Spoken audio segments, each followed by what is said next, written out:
হাদিস সংকলনের ইতিহাস।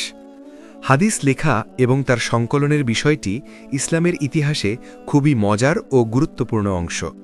মহান আল্লাহ পবিত্র কুরআন শরীফে বারবার বলেছেন যে এই কিতাব পূর্ণাঙ্গ সঠিক এবং এতে বিস্তারিত বর্ণনা রয়েছে। কুরআনের ৬ নং সূরা ১৯, ৩৮ এবং ১১৫ নং আয়াত, কুরআনের ৫০ নং সূরা ৪৫ নং আয়াত, কুরআনের ১২ নং সূরা ১১১ নং আয়াত, এবং যদি প্রয়োজন থাকত তাহলে মহান আল্লাহ আমাদেরকে শত শত গ্রন্থ দিতে পারতেন, শুধুমাত্র একটি কুরআন দিতেন না।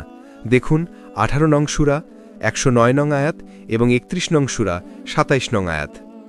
হাদিস এবং খুলাফায়ে রাশিদিন নির্দেশিত খলিফারা। মহানবী সাল্লাল্লাহু আলাইহি ওয়াসাল্লামের ওফাতের পর ৪ জন খলিফা মুসলিম উম্মাহকে শাসন করেছেন। তারা সবাই নবীজির নির্দেশের প্রতি সম্মান দেখিয়েছেন এবং হাদিস লেখা এবং সংগ্রহ করাকে নিষিদ্ধ করেছিলেন। তারা পবিত্র কুরআনকে পূর্ণাঙ্গ ও বিস্তারিত গ্রন্থ হিসেবে গ্রহণ করেছিলেন এবং তারা কুরআনকে একমাত্র ধর্মের উৎস হিসেবে গ্রহণ করেছিলেন। সূরা ৬ নং আয়াত ১১৪ দিয়ে দেখুন। আবু বকর একটি পর্যায়ে এসে নিশ্চিত হতে পারছিলেন না যে তিনি যেগুলোকে হাদিস বলে জানেন সেগুলোকে তিনি সংরক্ষণ করবেন নাকি করবেন না। নবীজির দীর্ঘ সাহচর্যের মধ্য দিয়ে তিনি ৫০০ হাদিস সংগ্রহ করেছিলেন। সেগুলোকে না পড়ানো পর্যন্ত রাতে তার ঘুম হচ্ছিল না। উমর ইবনুল খাত্তাবের ছেলে আবদুল্লাহ যে সমস্ত হাদিস সংগ্রহ করেছিলেন সেগুলোকে ধ্বংস করার জন্য উমর বারবার তাগিদ দিয়েছেন। ইসলামের ইতিহাসে এই কাহিনী বর্ণিত হয়েছে যে উমর ইবনুল খাত্তাব নবীজি সাল্লাল্লাহু আলাইহি ওয়াসাল্লামের ৪ জন সাহাবীকে হাদিস লেখার ক্ষেত্রে বাধা দিয়েছিলেন। তারা হাদিস প্রচারের ব্যাপারে পীড়াপিড়ি করতেন। এই ৪ সাহাবী হলেন ইবনে মাসুদ, আবু দারদা, আবু মাসুদ আল আনসারি এবং আবু জার গিফারি। আবু হুরাইরাকে ওমর মিথ্যাবাদী বলেছেন এবং নবী মুহাম্মদ সাল্লাল্লাহু আলাইহি ওয়াসাল্লামের সম্পর্কে মিথ্যা বলা থেকে বিরত না থাকলে তাকে ইয়েমেনে ফেরত পাঠানোর হুমকি দিয়েছিলেন। আবু হুরাইরা ইয়েমেন থেকে মদিনায় গিয়েছিলেন। ওমরের মৃত্যু পর্যন্ত আবু হুরাইরা হাদিস প্রচার বন্ধ রাখেন, এরপর আবার তিনি তা শুরু করেন। বলা হয়ে থাকে ওমর নিজেও বলেছেন যে তিনি হাদিস লিখতে চেয়েছিলেন, কিন্তু তিনি এই ভয়ে সে কাজ থেকে বিরত ছিলেন যে মুসলমানেরা কুরআনের শিক্ষা বাদ দিয়ে হাদিসকে গ্রহণ করতে পারে। আমি সুন্নাহ লিখতে চেয়েছিলাম এবং আমি স্মরণ করলাম তোমাদের আগে কিছু লোক আল্লাহর কিতাব বাদ দিয়ে অন্য কিছু কিতাব লিখেছিল যেগুলো তারা অনুসরণ করবে। জামিউল বায়ান ১ নং শতকে ৬৭ খ্রিস্টাব্দ। মওলা আলী ইবনে আবি তালিব আলাইহিসসালাম তার একটি খুতবায় বলেছেন যে সমস্ত মানুষ আল্লাহ রাসূলের লিখিত কথা সংগ্রহে রেখেছেন তারা বাড়ি যান এবং এগুলো নষ্ট করে ফেলুন। আপনাদের আগের উম্মতেরা পণ্ডিতদের হাদিস অনুসরণ এবং মহাপ্রভুর কিতাব বর্জন করার কারণে ধ্বংস হয়ে গেছে। সুনান আল জারামি। ওমর ইবনে আব্দুল আজিজ, জালিয়াতির সূত্রপাত। মাওলা আলী আলাইহিসসালাম, আবু বকর, ওমর এবং আয়েশা যারা সারা জীবন নবীজি সাল্লাল্লাহু আলাইহি ওয়াসাল্লামের সাথে থেকেছেন, অথচ তাদের চেয়ে আবু হুরাইরা অনেক বেশি হাদিস বর্ণনা করেছেন। নবীজির সাথে ২ বছরেরও কম সময় থাকার পর আবু হুরাইরা এত বেশি হাদিস বর্ণনা করেছেন যার সমস্ত সাহাবীর হাদিস একসাথে করলেও তার সমান হবে না। তিনি বর্ণনা করেছেন ৫,৩৭৪টি হাদিস। ইবনে হাম্বল তার হাদিস গ্রন্থে ৩,৮৪৮টি হাদিস উদ্ধৃত করেছেন। মহানবীর ওফাতের পর খোলাফায়ে রাশেদিন মুসলিম জাহান শাসন করেছেন, কিন্তু তারা কুরআন ছাড়া অন্য কিছু লেখার ইচ্ছা পোষণ করেননি এবং হাদিস ও সুন্নাহ লেখার ব্যাপারে তারা বিরোধিতা করেছেন। নবীজির ওফাতের পর ২০০ বছর তাদের দৃষ্টান্ত অনুসরণ করা হয়। এই সময়ের পর নবীজি সম্পর্কে নানা রকমের গুজব এবং মিথ্যা ছড়িয়ে পড়ে এবং লোকজন কুরআন বাদ দিয়ে হাদিসের দিকে ঝুঁকে পড়ে। খলিফা ওমর ইবনে আব্দুল আজিজ ক্ষমতায় আসার পর একটি নির্দেশ জারি করলেন, যার মাধ্যমে হাদিস ও সুন্নাহ লেখার অনুমতি দেন। তিনি এই চিন্তা করে অনুমতি দিলেন যাতে সঠিক হাদিস লেখা হবে এবং এর মাধ্যমে নবীজি সাল্লাল্লাহু আলাইহি ওয়াসাল্লাম সম্পর্কে মিথ্যার অবসান ঘটবে। তার এই আদেশের মধ্য দিয়ে তিনি পবিত্র কুরআন শরীফে আল্লাহ দেয়া নির্দেশনা এবং নবীজি সাল্লাল্লাহু আলাইহি ওয়াসাল্লামের দেয়া নির্দেশনা লঙ্ঘন করলেন। একই সঙ্গে তিনি তার পূর্বসূরি খলিফাদের দৃষ্টান্ত লঙ্ঘন করলেন এবং সেই সময়কার বহু পণ্ডিত ব্যক্তির আপত্তি উপেক্ষা করলেন। ওই সময় থেকে আল্লাহ ধর্ম, আল্লাহ সুন্নাহ ও কুরআন থেকে ইসলাম সরে গেল, জায়গা করে নিল নিষিদ্ধ হাদিস এবং তথাকথিত সুন্নাহ, যা প্রকৃতপক্ষে আল্লাহ ও তার রাসূল নিষিদ্ধ করেছিলেন। প্রথম হাদিস লিখন। এটি ঐতিহাসিকভাবে সত্য যে মহানবী সাল্লাল্লাহু আলাইহি ওয়াসাল্লামের জীবদ্দশায় হাদিস লেখা হয়েছিল, কিন্তু নবীজি এবং তার ওফাতের পরে যারা মুসলিম জাহানকে শাসন করেছেন তারা সবাই এর নিন্দা করেছেন, অনুৎসাহিত করেছেন, ধ্বংস করেছেন এবং যারা এসব লিখেছেন তাদের সবাইকে খারাপ চোখে দেখতেন। হাদিস গ্রন্থ বলছে যে নবী মুহাম্মদ সাল্লাল্লাহু আলাইহি ওয়াসাল্লাম সংগ্রহ করা হাদিস পুড়িয়ে ফেলেছিলেন এবং আল্লাহর কিতাবের পাশাপাশি আরেকটি কিতাব তৈরির জন্য খুবই রাগান্বিত হয়েছিলেন। আবু বকর ও ওমর ইবনুল খাত্তাবও সংগ্রহ করা হাদিস পুড়িয়ে দিয়েছিলেন। ওমর ইবনে আব্দুল আজিজ হাদিস লেখার অনুমতি দেওয়ার আগ পর্যন্ত এই নিষেধাজ্ঞা বহাল ছিল। এরপর বহু বই ও নোটবই হাদিস হিসেবে প্রচলিত হয়ে গেল। উদাহরণ হিসেবে ইবনে গ্রিগ, মালিক ইবনে আনাস, মোহাম্মদ ইবনে ইসাকের নাম উল্লেখ করা যায়। তাদের লেখা গ্রন্থের মধ্যে সবচেয়ে বেশি বিখ্যাত হল মালিক ইবনে আনাসের গ্রন্থ আল মুয়াত্তা, যাতে 500 হাদিস রয়েছে। দ্বিতীয় শতাব্দীর শেষের দিকে মুসনাদ নামে গ্রন্থটি বের হয়। আহমদ ইবনে হাম্বল লিখিত মুসনাদ গ্রন্থটিতে 40,000 হাদিস রয়েছে। তৃতীয় শতাব্দীর প্রথমার্ধে বিখ্যাত 6টি হাদিস গ্রন্থ প্রকাশ হয়। এই গ্রন্থগুলো এখনকার বিশেষজ্ঞরা ব্যবহার করে থাকেন। 1 সাহি বুখারি, 2 সাহি মুসলিম, 3 সুনানে আবু দাউদ, 4 সুনানে তিরমিজি, 5 সুনানে নাসাই, 6 সুনানে ইবনে মাজা। এসব গ্রন্থে একটি নতুন ধর্মকে উপস্থাপন করা হয় যা কুরআনের চেয়েও বেশি গুরুত্ব পেতে থাকে, যদিও তারা ভিন্ন দাবি করতেন। এসব গ্রন্থের লেখক এই বিষয়টি বিবেচনায় নেননি যে হাদিসের বিষয়বস্তুগুলো পবিত্র কোরআনের সঙ্গে সাংঘর্ষিক হচ্ছে কিনা, এমনকি সেগুলো অন্য হাদিসের সঙ্গে কিংবা সাধারণ জ্ঞানের সঙ্গে সাংঘর্ষিক হচ্ছে কিনা তাও বিবেচনায় নেওয়া হয়নি। প্রকৃতপক্ষে তারা এসব কাজ করে আল্লাহর প্রতিশ্রুতি পূরণ করে দিলেন, যে প্রতিশ্রুতি সূরা আনামের 112 ও 113 নম্বর আয়াতে দেয়া হয়েছে। আর এভাবেই আমরা মানব ও জিনের মধ্যে থেকে শয়তানদেরকে প্রত্যেক নবীর শত্রু করেছি। প্রতারণার উদ্দেশ্যে তারা একে অপরকে চমৎকার বাক্যের কুমন্ত্রণা দেয়। যদি আপনার রাব ইচ্ছে করতেন তবে তারা এসব করতেন না। কাজেই আপনি তাদেরকে ও তাদের মিথ্যা রটনাকে পরিত্যাগ করুন। আর তারা এ উদ্দেশ্যে কুমন্ত্রণা দেয় যে যারা আখিরাতে ঈমান রাখে না তাদের মন যেন সে চমৎকার কথার প্রতি অনুরাগী হয় এবং তাতে যেন তারা পরিতৃপ্ত হয়, আর তারা যে অপকর্ম করে তাই যেন তারা করতে থাকে। 6 112 113। হাদিসের সংখ্যা কত? মহানবী হজরত মুহাম্মদ সাল্লাল্লাহু আলাইহি ওয়াসাল্লামের নামে সংগ্রহ করা হাদিসের সংখ্যা প্রায় 7 লাখ। এইসব হাদিসের বেশিরভাগই সম্পূর্ণ মিথ্যা ও বানোয়াট।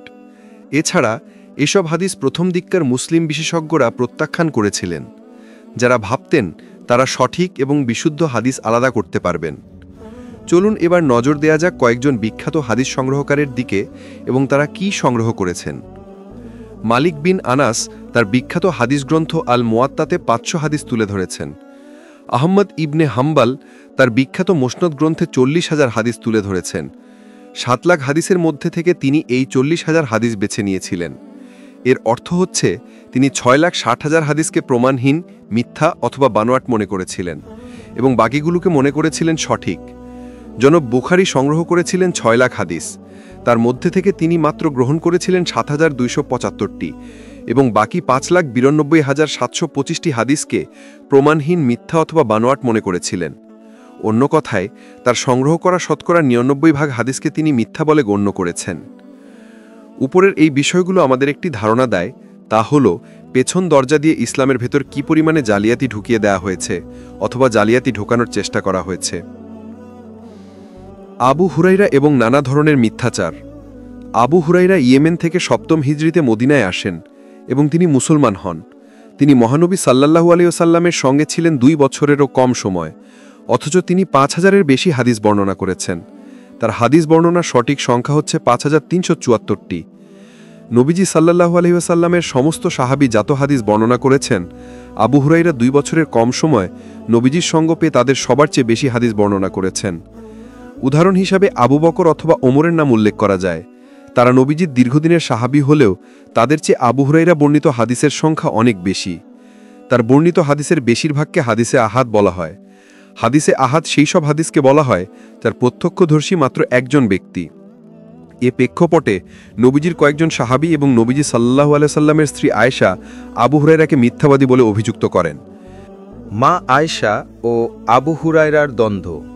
ইবনে কুতাইবা আল জিনরির বিখ্যাত গ্রন্থ তাউইল মুখতালাফ আল হাদিসে একটি কাহিনী উদ্ধৃত হয়েছে, যেখানে নবীজি সাল্লাল্লাহু আলাইহি ওয়াসাল্লাম এর স্ত্রী মা আয়েশা আবু হুরায়রাকে বলছেন, তুমি নবীজি সাল্লাল্লাহু আলাইহি ওয়াসাল্লাম সম্পর্কে এমন হাদিস বলো যা আমরা কখনো তার কাছ থেকে শুনিনি। আবু হুরায়রা জবাব দিলেন, বুখারী যেভাবে বলেছেন, আপনি মা আয়েশা আপনার আয়না এবং মেকআপ নিয়ে ব্যস্ত থাকতেন। তিনি আয়েশা জবাব দিলেন, তুমি তো তোমার পেট এবং ক্ষুধা নিয়ে ব্যস্ত থাকতে। তোমার ক্ষুধা তোমাকে সবসময় ব্যস্ত রাখত। তুমি গলিতে গলিতে লোকজনের পিছনে খাদ্যের জন্য ঘুরে বেড়াতে। লোকজন তোমাকে এড়িয়ে চলত এবং তোমাকে দেখলে লোকজন ভিন্ন পথে চলে যেত। অবশেষে তুমি আমার দরজায় এলে এবং অজ্ঞান হয়ে পড়ে গেলে। লোকজন তোমাকে পাগল সাব্যস্ত করেছিল এবং লোকজন তোমাকে ডিঙিয়ে চলে যাচ্ছিল। বুখারীর সহি। বিকৃতির উদাহরণ, বহু মুসলমান হাদিস সম্পর্কে এমনভাবে কথা বলেন যা দেখে মনে হবে পবিত্র কোরআনের সমতুল্য হাদিস, অথবা কখনো কখনো হাদিসের মর্যাদা কোরআনের সম্মানকেও ছাড়িয়ে যাবে। যেখানে কোরআন কোনো ক্ষেত্রে সন্দেহের অবকাশ রাখেনি এবং আল্লাহ চান কোরআনের মধ্যেই ইমানদাররা তাদের দিক নির্দেশনা এবং প্রকৃত আনন্দ খুঁজে পাবে। আল্লাহর নিজের ভাষায়, যার আল্লাহর প্রতি বিশ্বাস রাখে না তারাই সাধারণত হাদিসে আশ্রয় নেয়। পবিত্র কোরআন বারবার এর নিন্দা করেছে। আল্লাহ পবিত্র কোরআনকে শ্রেষ্ঠ হাদিস বলে উল্লেখ করেছেন এবং এজন্য কোরআন ছাড়া অন্য কোনো হাদিসে আমাদের বিশ্বাস করা উচিত নয়। ৪৫:৬ এবং ৭:১৮৫। পবিত্র কোরআনই হল আল্লাহর কথা বা হাদিস। মহানবী সাল্লাল্লাহু আলাইহি ওয়াসাল্লাম এবং তার অনুসারী খলিফাগণ সুস্পষ্ট নির্দেশনা দেওয়ার পরেও যেসব পণ্ডিত ব্যক্তি হাদিস সংগ্রহের সিদ্ধান্ত নিয়েছিলেন, বুখারী তাদের অন্যতম। যেখানে বর্তমান খ্রিস্ট ধর্ম ব্যাপকভাবে খ্রিস্টান পাদ্রী পলের বিকৃতির ফসল, সেখানে বর্তমান সুন্নি ইসলামে যা চর্চা করে তা আসলে সত্য ইসলামের নামে বুখারীর মতো লোকজনের উৎপাদিত পণ্য। হাদিস অনুসরণ করার মধ্য দিয়ে যখনই মুসলমানরা কোরআন থেকে দূরে সরে গেল, তখনই তাদের ধর্ম অবিশ্বাস্য রকম বিকৃত হয়ে গেল। আজকে যে ইসলাম চর্চা করা হচ্ছে তা মূলত বুখারী, মুসলিম, তিরমিজি, আবু দাউদ এবং অন্যান্য কয়েকজন ব্যক্তির ইসলাম। এগুলো কোনো মতেই নবী মুহাম্মদ সাল্লাল্লাহু আলাইহি সাল্লাম প্রচারিত সত্যবাণী নয়। হাদিসের সত্যতার ব্যাপারে দাবি করার ক্ষেত্রে বুখারী শুধু নিয়মনীতিই ভঙ্গ করেননি, বরং তার ব্যক্তিগত অনুভূতি, রাজনৈতিক মিত্রতা এবং আলী ইবনে আবি তালিব রাদিয়াল্লাহু আনহুর মতো ব্যক্তিদের প্রতি ঘৃণা, এসবই তার ব্যক্তিগত পছন্দ অপছন্দকে প্রভাবিত করেছে। এগুলোর উপর ভিত্তি করেই তিনি কোন হাদিস গ্রহণ করবেন আর কোনগুলো বাদ দেবেন তা ঠিক করেছেন। এই মানদণ্ডের দাঁড়িয়ে তিনি তার গ্রন্থে হাদিস অন্তর্ভুক্ত করেছেন। হাদিসের বিষয়বস্তু সম্পর্কেও তিনি ততটা যত্নশীল নন। তার গ্রন্থে বহু হাদিস অন্তর্ভুক্ত করেছেন যা পবিত্র কোরআনের সঙ্গে সংঘর্ষিক, কোনটি হাদিসের সঙ্গে সংঘর্ষিক, সাধারণ জ্ঞান বা বিবেচনাবোধের সঙ্গে সংঘর্ষিক, আল্লাহর জন্য অপমান, নবী মুহাম্মদ সাল্লাল্লাহু আলাইহি ওয়াসাল্লামের জন্য অপমান, অপমান নবীজি সাল্লাল্লাহু আলাইহি ওয়াসাল্লামের স্ত্রী এবং তার পরিবারের প্রতি। মাওলা আলী ইবনে আবি তালিব রাদিয়াল্লাহু আনহুর সাথে মুয়াবিয়ার বিরোধের ব্যাপারে বুখারী যে অবস্থান গ্রহণ করেছেন তা নিতান্তই বুখারীর রাজনৈতিক অসততা এবং মাওলা আলীর প্রধান শত্রু মুয়াবিয়া ইসলামী শরীয়তের সাধারণ আইনকানুন লঙ্ঘন করার পরেও তাকে একজন খাঁটি মুসলমান হিসেবে তিনি তার হাদিসের বইয়ে তুলে ধরেছেন। বুখারী তার গ্রন্থে বহু হাদিস তুলে ধরেছেন যা এখন সহি বলা হচ্ছে এবং এই সব হাদিস বর্ণনা করেছেন এমন সব ব্যক্তি যারা মিথ্যাবাদী, দুর্নীতিগ্রস্ত এবং অবিশ্বস্ত বলে পরিচিত ছিলেন। তারপরে যেসব মুসলিম পণ্ডিত ব্যক্তি এসেছেন তারা সবাই সত্য উন্মোচনের ক্ষেত্রে এবং বুখারী এবং তার মতো হাদিস এবং সুন্নার পণ্ডিত ব্যক্তিদের সীমাবদ্ধতাগুলো প্রকাশের ক্ষেত্রে ভীত ছিলেন। এর সহজ একটি উদাহরণ হচ্ছে বিখ্যাত গ্রন্থ আল মুস্তাদরাকের লেখক বলছেন, বুখারী এমন ৪৩৬ ব্যক্তির কাছ থেকে হাদিস গ্রহণ করেছেন যাদেরকে মুসলিম সহি মুসলিম গ্রন্থের জন্য বিশ্বস্ত ব্যক্তি বলে গ্রহণ করেননি। অন্যদিকে মুসলিম এমন ৬২৫ ব্যক্তির কাছ থেকে হাদিসের বর্ণনা গ্রহণ করেছেন যাদেরকে বুখারী বাতিল করেছেন। নবীজি সাল্লাল্লাহু আলাইহি সাল্লামের জীবদ্দশাতে হাদিসের মধ্য দিয়ে ইসলামের বিকৃতি শুরু হয় এবং তার ওফাতের পরের বিকৃতির কাজ জোরদার হয়। হাদিসকে আঁকড়ে ধরার বিষয়টি আল্লাহর পক্ষ থেকে নিন্দা জানানো হয়েছে এবং এমনকি মহানবী সাল্লাল্লাহু আলাইহি সাল্লাম এবং সাহাবীরাও হাদিস অনুসরণ করার সমালোচনা এবং নিন্দা করেছেন। হিজরি ৩য় শতাব্দীতে যখন হাদিসের ৬টি গ্রন্থ লেখা হয় তখন থেকে হাদিস চর্চার বিষয়টি চূড়ান্ত পর্যায়ে পৌঁছায়। পবিত্র কোরআন বলছে বিচার দিবসে রাসূল সাল্লাল্লাহু আলাইহি ওয়াসাল্লাম কোরআন ছেড়ে দেওয়ার জন্য আল্লাহর কাছে অভিযোগ করবেন। রাসূল বলবেন, হে আমার প্রতিপালক, আমার জাতির লোকেরা এই কোরআনকে পরিত্যক্ত গণ্য করেছিল। ২৫-৩০। যেসব হাদিসে নবীজিকে উপহাস করা হয়েছে সেগুলো দেখি। বুখারী ও মুসলিম গ্রন্থ দুটি আল্লাহ, নবী মুহাম্মদ সাল্লাল্লাহু আলাইহি ওয়াসাল্লাম, মুসলমান, ইসলাম এবং যে কোনো সাধারণ মানুষের জীবনের বুদ্ধিমত্তার বিষয়ে লজ্জাজনক হাদিসে ভর্তি। এই পর্যায়ে আমরা নবী মুহাম্মদ সাল্লাল্লাহু আলাইহি ওয়াসাল্লামের প্রতি সেই সব লোকদের কিছু অবমাননাকর হাদিস দেখব যারা দাবি করেন যে তারা নবীজি সাল্লাল্লাহু আলাইহি ওয়াসাল্লামের হাদিস রক্ষা করার চেষ্টা করছেন। তাদের মিথ্যা এবং বিকৃতি অবশ্যম্ভাবী, যদিও তারা তাদের বানোয়াক হাদিসকে সহি বলে দাবি করছেন। নিচে এমন কিছু উদাহরণ তুলে ধরা হলো। ১. সহি বলে দাবি করা গ্রন্থগুলিতে অনেক নিয়মনীতি রয়েছে যা পবিত্র কোরআনের সঙ্গে সংঘর্ষিক। এরকম একটি হাদিসে নবীজি সাল্লাল্লাহু আলাইহি সাল্লামকে আল্লাহর অনুগত ব্যক্তি হিসেবে চিত্রিত করা হয়েছে, যেখানে নবীজিকে এক আইন প্রণেতার ভূমিকা অবতরণ করানো হয়েছে। অথচ আমরা জানি পবিত্র কোরআন নির্দিষ্টভাবে জানিয়েছে যে আল্লাহই শ্রেষ্ঠ আইন প্রণেতা। ৬:১১৪, ৬৬:১। অন্য এক হাদিসে দাবি করা হয়েছে জেনা বা ব্যভিচারের জন্য পবিত্র কোরআনে যে শাস্তির বিধান রয়েছে তার থেকে ভিন্ন শাস্তির কথা বলেছেন নবীজি। পবিত্র কোরআনের সূরা নূরে জেনার শাস্তির কথা উল্লেখ করা হয়েছে এবং সেটি হচ্ছে ১০০ দৌড়া মারা। কিন্তু হাদিসে বলা হয়েছে ব্যভিচারের শাস্তি পাথর মেরে হত্যা করা, যা অবশ্যই নবীজি সাল্লাল্লাহু আলাইহি ওয়াসাল্লামের উপর মিথ্যা আরোপ। মুসলিম ১৭ নম্বর ৪১৯২। উবাদা ইবনে সামিদ বলেছেন, আল্লাহ রাসূল সাল্লাল্লাহু আলাইহি সাল্লাম বলেছেন, বিবাহিতদের জন্য ব্যভিচারকে করার ব্যাপারে শাস্তি হচ্ছে ১০০ দৌড়া এবং পাথর মেরে হত্যা করা। কুরআন এবং হাদিসের মধ্যকার এই নজরকাড়া পার্থক্যের জবাবে হাদিসের অনুসারীরা দাবি করেন যে পাথর মারার কথা উল্লেখ করে পবিত্র কোরআন শরীফে একটি আয়াত ছিল, কিন্তু সেই আয়াতটি ছাগলে খেয়ে ফেলেছে এবং এজন্য আয়াতটি কোরআন শরীফ থেকে উঠে গেছে। যেখানে কোরআন সংরক্ষণের ব্যাপারে আল্লাহ নিজেই প্রতিশ্রুতি দিয়েছেন, সেখানে কোরআন শরীফের আয়াত কি করে একটি ছাগলে খেয়ে ফেলে? ১৫ টিউডাল প্যারাডক্স। অন্য একটি হাদিসে আমরা দেখি যেখানে দাবি করা হয়েছে নবীজি মুহাম্মদ সাল্লাল্লাহু আলাইহি সাল্লাম এক রাতে তার ৯ জন স্ত্রীর সাথে সহবাস করতেন এবং তাকে ৩০ জন পুরুষের যৌন ক্ষমতা দেওয়া হয়েছিল। ভলিউম ৭, বই ৬২ নম্বর ৬। আনাস বলেন, নবীজি এক রাতে পর্যায়ক্রমে সহবাসের জন্য তার সব স্ত্রীর কাছে যেতেন এবং তার ৯ জন স্ত্রী ছিলেন।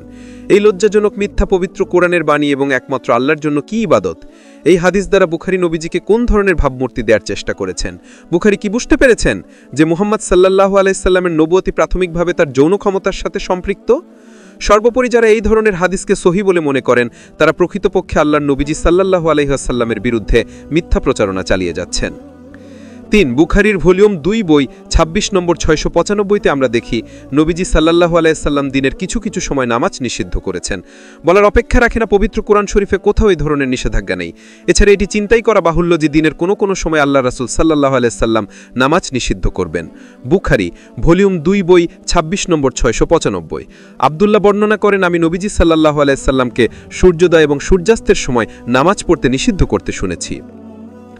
৪. বুখারীর ভলিউম ৭, বই ৬২ নম্বর ৯৩তে আমরা দেখি একটি কাহিনী যেখানে নবীজির স্ত্রী আয়েশা রাদিয়াল্লাহু আনহা একটি গলার হার হারিয়ে ফেলেন। এরপর নবীজি সাল্লাল্লাহু আলাইহি সাল্লাম সমস্ত মুসলমানকে ওই হার খোঁজার নির্দেশ দেন। এমন সময় নামাজের ওয়াক্ত হয়ে যায় এবং তারা ওযু ছাড়া নামাজ পড়লেন। এরপর আল্লাহ মুসলমানদের জন্য তায়াম্মুমের বিধান দেওয়ার সিদ্ধান্ত নিলেন। আরও একটি লজ্জাজনক হাদিসে কেউ সহি বলে দাবি করা হয়। ওযু ছাড়া অশুদ্ধ নামাজ পড়তে বলে এই হাদিসে শুধুমাত্র নবীজি সাল্লাল্লাহু আলাইহি সাল্লামকে অপমানই করা হয়নি, বরং বলা হচ্ছে যে নবীজি সাল্লাল্লাহু আলাইহি সাল্লামের একটি ভুল সংশোধন করার জন্য তায়াম্মুমের বিধান জারি করলেন আল্লাহ, অথচ আল্লাহর সমস্ত আইন বিশ্বজনীন এবং মানুষের কোনো ঘটনার সঙ্গে সংশ্লিষ্ট নয়। ৫. বুখারীর ভলিউম ৮, বই ৮২ নম্বর ৭৯৬। এই হাদিসে আমরা দেখি ওরৈনে এবং উকাইল গোত্রের কিছু লোক ইসলাম গ্রহণের জন্য নবীজি সাল্লাল্লাহু আলাইহি ওয়াসাল্লামের কাছে আসলো। নবীজি সাল্লাল্লাহু আলাইহি সাল্লাম তাদেরকে উটের মূত্র পান করার উপদেশ দিলেন। পরে যখন তারা নবীজি সাল্লাল্লাহু আলাইহি সাল্লামের মেষপালককে হত্যা করল, তখন নবীজি সাল্লাল্লাহু আলাইহি সাল্লাম তাদেরকে অবরুদ্ধ করলেন, তাদের চোখ উপড়ে ফেললেন, তাদের হাত পা কেটে দিলেন এবং তাদেরকে মরুভূমিতে ফেলে রাখলেন যাতে তারা তৃষ্ণার্ত হয়ে মারা যায়। এই হলো হাদিস গ্রন্থের অবস্থা, যেখানে নবীজির চরিত্রকে এভাবে তুলে ধরা হয়েছে, অথচ মহান আল্লাহ পবিত্র কোরআনে নবীজিকে দয়ালু এবং উন্নত মোরালিটির চরিত্র বলে বর্ণনা করেছেন। এই হাদিসে নবীজিকে বর্বর হিসেবে চিহ্নিত করা হয়েছে, যিনি লোকজনের চোখ উপড়ে ফেলছেন এবং হাত পা কেটে দিচ্ছেন, আর উটের মূত্র খাবার নির্দেশনা দেওয়ার কথা বলাই বাহুল্য। এখন কি আমরা বুঝতে পারছি কেন মহান আল্লাহ তার পবিত্র গ্রন্থকে কোরআন শ্রেষ্ঠ হাদিস বলে উল্লেখ করেছেন? আমরা কি জানতে পারলাম কেন আমাদের কোরআন ছাড়া অন্য কিছু বিশ্বাস করা উচিত নয়? ৪৫:৬ একমাত্র আল্লাহর শত্রু নবী মুহাম্মদ সাল্লাল্লাহু আলাইহি সাল্লামের শত্রু এবং ইসলামের শত্রুরাই হাদিসকে আঁকড়ে ধরে। হয়তো আমরা এখন বুঝতে পারি কেন মহান আল্লাহ বলেছেন যারা এই ধরনের বিকৃত কিতাব তৈরি করবে তারা কেন নবীজির শত্রু বলেছেন ৬:১১২, এবং মুনাফিকরাই এই ধরনের কিতাবকে গ্রহণ করবে এবং সেগুলো আঁকড়ে ধরবে। কোনো সন্দেহ নেই যে রাসূল সাল্লাল্লাহু আলাইহি সাল্লাম শেষ বিচারের দিনে আল্লাহর কাছে অভিযোগ করবেন যে তার উম্মত কোরআন থেকে দূরে সরে গিয়েছিল ২৫-৩০। সম্ভবত নিচের এই হাদিসটিকে ইসলাম এবং মহানবী সাল্লাল্লাহু আলাইহি সাল্লামকে আক্রমণের জন্য সবচেয়ে বেশি ব্যবহার করা হয়। ভলিউম ৭, বই ৬২ নম্বর ৬৪।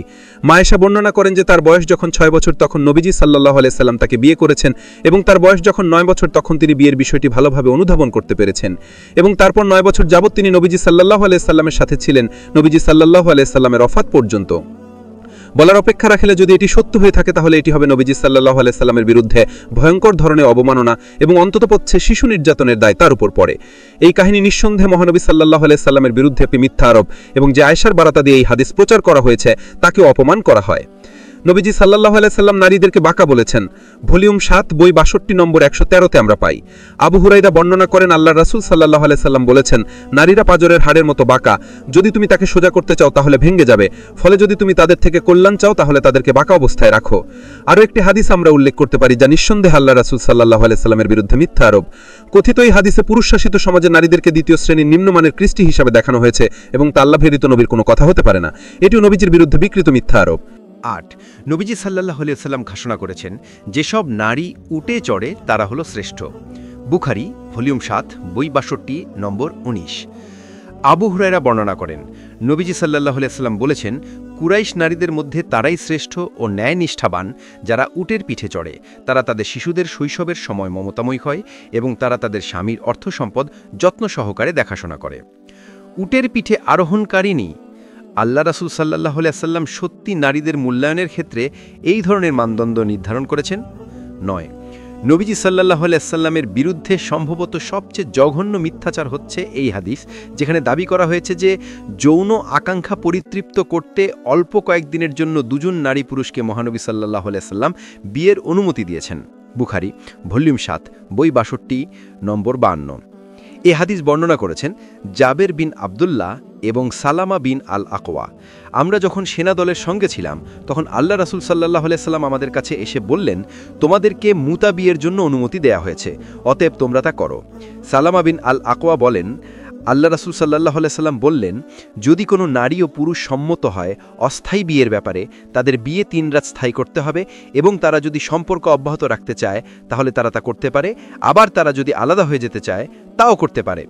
এটি 2 ধাপের মিথ্যা। প্রথমত, এই হাদিসে আল্লাহর পাশাপাশি নবীজি সাল্লাল্লাহু আলাইহি সাল্লামকে একজন আইন প্রণেতা হিসেবে চিত্রিত করা হয়েছে, যার মাধ্যমে পবিত্র কোরআনের কয়েকটি আয়াতকে লঙ্ঘন করা হয়েছে।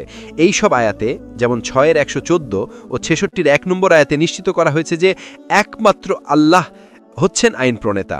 দ্বিতীয়ত, বিয়ের ব্যাপারে আল্লাহ যে নকশা তৈরি করে দিয়েছেন তার চেয়ে ভিন্ন মনোভাব থেকে এক ধরনের বিয়ের ক্ষেত্র তৈরি করে দেয় এই হাদিস। মুতা বিয়ে এই শব্দটির অনুবাদ হচ্ছে যৌন আকাঙ্ক্ষা মেটানোর জন্য বিয়ে। প্রকৃতপক্ষে এটি অত্যন্ত সূক্ষ্মভাবে পতিতাবৃত্তির ছদ্মাবরণ। একথা বলা বাহুল্য যে কোনো ব্যক্তি তার স্ত্রীকে তালাক দেওয়ার আগে আল্লাহর পক্ষ থেকে তার সামনে অনেকগুলো বাধা তৈরি করা হয়েছে, যেমন বিবাহ বিচ্ছেদের আগে 4 মাস পরিস্থিতি শান্ত হওয়ার জন্য অপেক্ষা 2-এর 226, 2 পরিবারের সদস্যদের মধ্যে আলোচনা 4-এর 35, স্বামীর বাড়ি থেকে স্ত্রীকে তাড়িয়ে দেওয়া না 65-র 1, স্ত্রীকে তালাকের খোরপোশ 2-এর 141 ইত্যাদি। এই সমস্ত বাধা মূলত এই কারণে করা হয়েছে যে মহান আল্লাহ বিয়েকে মূলত নারী ও পুরুষের মধ্যে দীর্ঘ সম্পর্কের মাধ্যম করেছেন, নিতান্তই 3 দিনের আমোদ ফুর্তির বিষয় করেননি, যার মাধ্যমে একটি দম্পতি শুধু যৌন স্বাদ আস্বাদন করে। 3 দিনের বিয়ের মাধ্যমে একটি দম্পতি পরস্পরের যৌন আকাঙ্ক্ষা পরিতৃপ্ত করা ছাড়া আর কি খুঁজে পায় সেখানে? 9 নম্বর, নবীজি সাল্লাল্লাহু আলাইহি সাল্লামের বিরুদ্ধে আরেকটি জঘন্য মিথ্যাচার নিচের হাদিসে খুঁজে পাওয়া যাবে। পবিত্র কোরআনের মাধ্যমে আমাদের বলা হয়েছে যে মহানবী সাল্লাল্লাহু আলাইহি সাল্লামের ব্যক্তিগত কোনো অলৌকিক ক্ষমতা নেই। কিছু আয়াতে মহান আল্লাহ নবীজির সঙ্গে কথা বলছেন এবং তিনি তাকে বলেছেন যে লোকজন যদি তার কাছে মুজিজা দেখতে চায় তাহলে তিনি যেন বলেন যে তিনি একজন মানব বার্তাবাহক ছাড়া আর কিছুই না, তার কাছে কোনো অলৌকিক ক্ষমতা নেই। 17-90-93। কিন্তু নিচের এই হাদিসে মহানবী সাল্লাল্লাহু আলাইহি সাল্লামের আশ্চর্য অলৌকিক ক্ষমতা দেখানোর কথা বলা হয়েছে। বুখারী ভলিউম 5 বই 58 নম্বর 208। আনাস বিন মালিক বর্ণনা করেন, মক্কার লোকজন আল্লাহ রাসূলকে তার মুজিজা দেখাতে বলল। এরপর তিনি চাঁদকে ইশারা দিয়ে 2 খণ্ডে বিভক্ত করলেন এবং হিরাম পর্বতে 2 জায়গায় তিনি রাখলেন। আল্লাহকে অপমান করার কয়েকটি হাদিসের উদাহরণ নিচে কয়েকটি হাদিস উল্লেখ করা হলো যার মাধ্যমে আল্লাহকে অপমান করা হয়েছে। সর্বপ্রথম এটি আমাদের স্মরণ করা কল্যাণকর হবে যে আল্লাহ নিজের সম্পর্কে পবিত্র কোরআনে তিনি কি বলছেন। দৃষ্টিসমূহ তাকে আয়ত্ত করতে পারে না, অথচ তিনি সব দৃষ্টিকে আয়ত্ত করেন এবং তিনি সূক্ষ্মদর্শী সম্মুখলোহিত 6-এর 103। কোনো কিছুই তার সদৃশ নয়, তিনি সর্বশ্রোতা সর্বদ্রষ্টা 42-এর 11। যখন মুসা আল্লাহ দেখতে চাইলেন 7-এর 133, আল্লাহ তাকে বললেন যে তিনি তাকে দেখতে পাবেন না। এখন চলুন আমরা বুখারী ও মুসলিমের কিছু বিকৃত হাদিস দেখি যাতে আল্লাহ সম্পর্কে বর্ণনা করা হচ্ছে এবং তা মহানবী সাল্লাল্লাহু আলাইহি সাল্লামের বক্তব্য বলে দাবি করা হয়েছে। 1 আল্লাহ ইমানদারদের মধ্যে আবির্ভূত হন এবং তার আল্লাহকে পূর্ণ চাঁদের মতো দেখতে পায়। বুখারী ভলিউম ৯ বই ৯৩ নম্বর ৫২৯। ২ আল্লাহ তার পা দোজখের উপর রাখলেন এবং আগুন পরিপূর্ণতা পেল। বুখারী ভলিউম ৮ বই ৭৮ নম্বর ৬৫৪। ৩ আল্লাহ মানুষের মতো হাসেন। মুসলিম বই ১ নম্বর ৩৪৯। অন্যান্য সহি মিথ্যা ও বিকৃতি। এই অধ্যায়ে জঘন্য কিছু মিথ্যা ও বিকৃতি তুলে ধরা হবে, যেগুলোকে হাদিস বিশেষজ্ঞরা সহি বলে চালিয়ে দিয়েছেন। এই হাদিসগুলোতে ইসনাদ বর্ণনাকারীদের ধারাক্রম থাকায় সেগুলোকে অনুমোদন দেওয়া হয়েছে। এগুলোকে বিশ্বাসযোগ্য বলে বিবেচনা করা হয়েছে। হাদিসের বিষয়বস্তুর সঙ্গে এগুলোর কোনো মিল নেই। এগুলো পবিত্র কোরআন অথবা সাধারণ জ্ঞানের সঙ্গে সংঘর্ষে কিনা তা কোনো ব্যাপারই বলে মনে হয় না। নিচে কিছু সহি হাদিস তুলে ধরা হলো। ১ দাঁড়িয়ে পানি পান করো না। সহি মুসলিম বই ৩৩ নম্বর ৫০১৭। আবু হুরায়রা বলেন, আল্লাহ রাসূল সাল্লাল্লাহু আলাইহি ওয়াসাল্লাম বলেছেন, দাঁড়িয়ে পানি পান করো না। কেউ যদি ভুলে এমন করে তাহলে তার উচিত যা পান করেছে তা বমি করে ফেলে দেয়। ২ দাঁড়িয়ে প্রস্রাব করা। সহি বুখারী ভলিউম ৩ বই ৩৩ নম্বর ৫৬৫। আল্লাহ রাসূল দাঁড়িয়ে প্রস্রাব করেছেন। ৩ দাঁড়িয়ে প্রস্রাব করো না। সুনানে ইবনে মাজা ভলিউম ১ বই ১ নম্বর ৩০৮। দাঁড়িয়ে প্রস্রাব করো না। ৪ আল্লাহর রূপে মানুষ। সহি মুসলিম বই ৪০ নম্বর ৬৮০৯। আবু হুরায়রা বলেন, আল্লাহ রাসূল সাল্লাল্লাহু আলাইহি ওয়াসাল্লাম বলেছেন, আল্লাহ আদমকে উন্নত এবং সুন্দর রূপে নিজের আকৃতিতে তৈরি করেছেন। আবু হুরায়রার বর্ণিত আরেকটি মিথ্যা ও বিকৃতি হাদিস মুসলিম তার হাদিস গ্রন্থে লিপিবদ্ধ করেছেন। ৫ আদমের উচ্চতা ছিল ৬০ হাত এবং তিনি চওড়া ছিলেন ৭ হাত। মুসনাদে আহমদ। আবু হুরায়রা বলেন, আল্লাহ রাসূল সাল্লাল্লাহু আলাইহি ওয়াসাল্লাম আদমকে সৃষ্টি করেছেন ৬০ হাত উঁচু এবং ৭ হাত চওড়া করে। সহি মুসলিম বই ৪০ নম্বর ৬৮৯৫। আদম হচ্ছেন ৬০ হাত উঁচু। ৬ নারী, পুকুর এবং গাধা। সহি মুসলিম বই ৪ নম্বর ১০৩০। কোনো ব্যক্তি নামাজ পড়ার সময় যদি তার সামনে দিয়ে গাধা, নারী লোক অথবা কালো কুকুর যায় তাহলে ওই নামাজ বাতিল হয়ে যাবে। নারীদের জন্য কি মারাত্মক রকমের অপমান! এই ধরনের কথা আল্লাহ রাসূল সাল্লাল্লাহু আলাইহি ওয়াসাল্লামের মুখ থেকে আসতে পারে? ৭ নারীদের মধ্যে অশুভ লক্ষণ। সহি বুখারী ভলিউম ৭ বই ৬২ নম্বর ৩০। ঘর, ঘোড়া এবং নারীর মধ্যে অকল্যাণ রয়েছে। নারীদের মর্যাদা ক্ষুণ্ণকারী আরেকটি হাদিস যারা এই ধরনের জাল হাদিস তৈরি করেছে তাদের চরিত্র তুলে ধরে। সত্যিকারের ইসলাম যা পবিত্র কোরআন থেকে উচ্চারিত হয়েছে তা নারীকে পরিপূর্ণ সম্মান দেয় এবং কখনো এই ধরনের ধারণা দেয় না। ৮ রাসূলদের মধ্যে কোনো পার্থক্য না থাকার অসঙ্গতি। সহি বুখারী ভলিউম ৪ বই ৫৫ নম্বর ৬০৮। ইবনে আব্বাস বলেন, আল্লাহ রাসূল সাল্লাল্লাহু আলাইহি ওয়াসাল্লাম বলেছেন, কেউ বলা উচিত না যে আমি ইউনুস জোনা ইবনে মাত্তার চেয়ে ভালো। উপরের এই হাদিস সত্ত্বেও আমরা হাদিস গ্রন্থে নানা ধরনের কাহিনী খুঁজে পাই যেখানে নবী মুহাম্মদ সাল্লাল্লাহু আলাইহি ওয়াসাল্লামকে অন্য সমস্ত নবী এবং মানুষের চেয়ে শ্রেষ্ঠ বলে বর্ণনা করা হয়েছে। এই সব হাদিস উপরের এই হাদিসের সঙ্গে সংঘর্ষিক এবং কোরআনের শিক্ষার সঙ্গে সংঘর্ষিক। আল্লাহ রাসূলদের মধ্যে কোনো ধরনের পার্থক্য না করার জন্য পবিত্র কোরআনে সমস্ত ঈমানদারের জন্য স্পষ্ট নির্দেশনা রয়েছে। ২-২৮৫ যারা হাদিস গ্রন্থ অনুসরণের দাবি করেন তারাই আবার নিজেদের সুবিধার জন্য সেই সমস্ত হাদিস অস্বীকার করেন যাতে ঈমানদারদেরকে রাসূলদের মাঝে পার্থক্য করতে নিষেধ করা হয়েছে।